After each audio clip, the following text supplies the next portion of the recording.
Usually it's halfway through the previous book.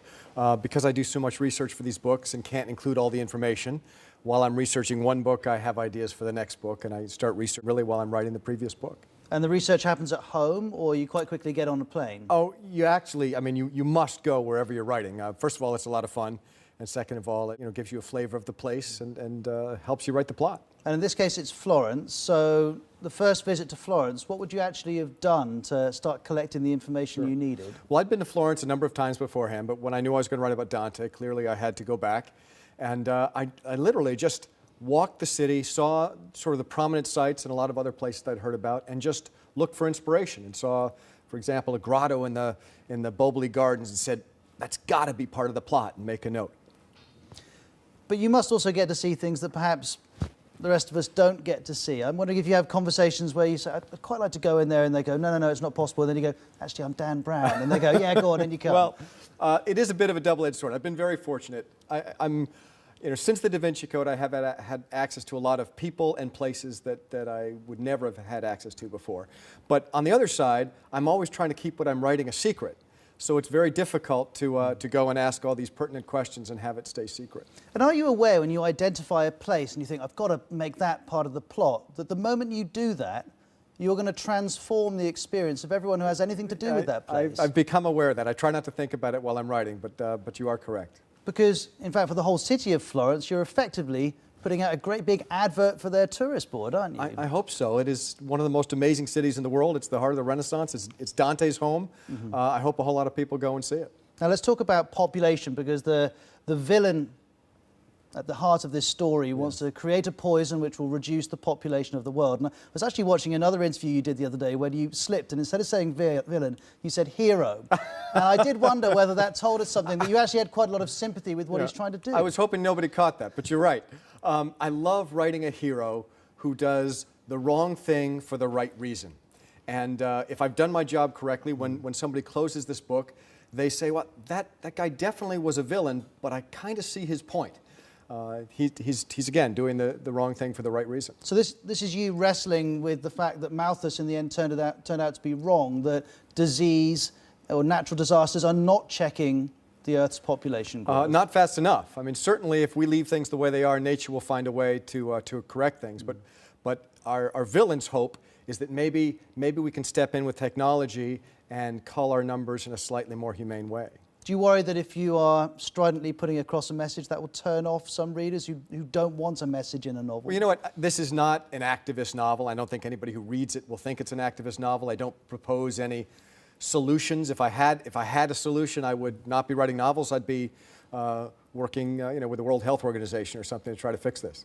Now, you've been incredibly successful. You must know, to some extent, this novel is going to be successful because it's written by you, but nonetheless, you must worry about how it's received and how it will sell. Do you set out to write in a certain way that you know will be digestible, enjoyable, easy for everyone to access? You know, I set out to write the novel that I myself would want to read.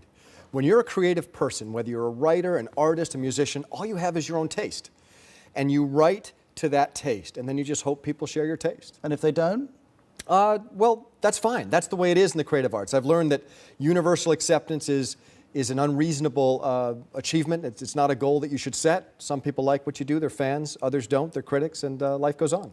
You say life goes on, but have you developed a thick skin as the books have come out and they've been incredibly popular, but in some quarters there's been some fierce criticism. In other quarters there's been praise, I should You know what? You have to have a thick skin. When you create anything and put it into the world, you're essentially, creating a blimp, floating it up, handing everybody a gun and saying, what do you think? And some will shoot at it, some won't, and that's just the way it is in the creative arts. Are you really this relaxed about it when you hear someone comparing it with, sixth form travel writing or something? It must hurt, no? Of course you wish everybody loved what you do. But what I do is something very specific and very intentional. And there are a lot of people who like it, and there's some people who don't, and you really just learn to let it roll off your back, or you just stop writing entirely. Now, one thing I've read, and tell me if this is wrong, is that you've turned this book around fast. And I don't mean the whole process. I mean from the point you completed it to the point that we can buy it. And actually, I saw a writer comparing this with David Bowie, who from nowhere said, here's an album. I wonder if that's a conscious decision. Sure. Well, we keep things secret until the last possible moment. And clearly in an age of piracy, and also in an age when booksellers and fans are eager to sell a book, when the book is done, we turn it around in a big hurry. But how do you translate? Because that must involve lots of people. How do you ensure it doesn't leak? Well, this particular book was translated in 2 bunkers, one here in the UK and one in Milan.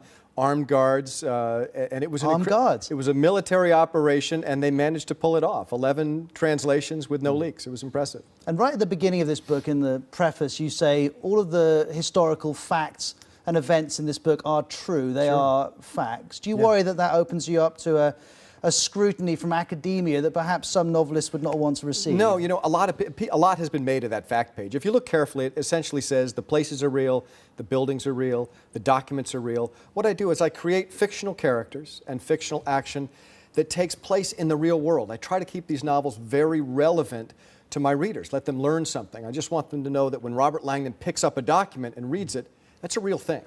I was telling our viewers I was going to be interviewing you. We posted on the BBC World News Facebook page, and I was saying, what should I ask? And of course, I've got more suggestions than I can get through. But one caught my eye from Nana in Ghana, who just wanted to ask, are you religious? Are you a Christian? I guess I would consider myself a work in progress. I study a lot of religions, and I think like most thoughtful, thinking people, I have a lot of questions and remain spiritual and hopeful, I guess. Did you take an interest in the change in the Pope? Was it something you had a view on? It is, and it's a view that I will just keep to myself. You're not going to tell us anything about Absolutely Pope Francis? not going to. I've gotten involved in Vatican politics once before, and maybe this time I'll just stay out of it. You're not going to do it. All right, fair enough. I've got to ask you, you're famous for hanging upside down when you want inspiration. You've got to... I mean, I read about this. I thought, how does this work? You know, it's funny. So much has been made of that. I use gravity. Wonder why. Well, I guess it is. I guess it does make me sound a little bit strange. I do hang upside down, you know, once a day at least. It's great for the spine. It's, you know, oxygenates your brain. And Did you get the idea from Dante's Inferno? Or no, it was long before Dante. Yeah, long before Dante. So, hold on, you've got kit at home which allows you to hang upside down? Sure. And I mean, anybody who's read Angels and Demons knows there's a lot in that book that can be viewed upside down, ambigrams. And, you know, maybe that's part of where it came from. And is that what you've used to get over any writer's block? Because I'm sure you must suffer from that as any writer does. Sure. You know, hanging upside down helps you see the world in a new way. And again, I'm making myself out to be very strange. Tricky of you. Now, also in this program, we're going to be paying tribute to Ray Manzarek, one of the founders of The Doors. And I did just want to ask you before you go, isn't it true you've got a little bit of a musical past? I'm just wondering who your influences were. You know what? The Doors? Were you getting into the Californian scene? You know, it's funny that I did have a musical past. My mom was a professional musician. I played piano every day of my life. I still play every day. I was out in Los Angeles and Hollywood for a while as a very hungry, starving musician, and the road signs of life said you may want to go write a novel instead.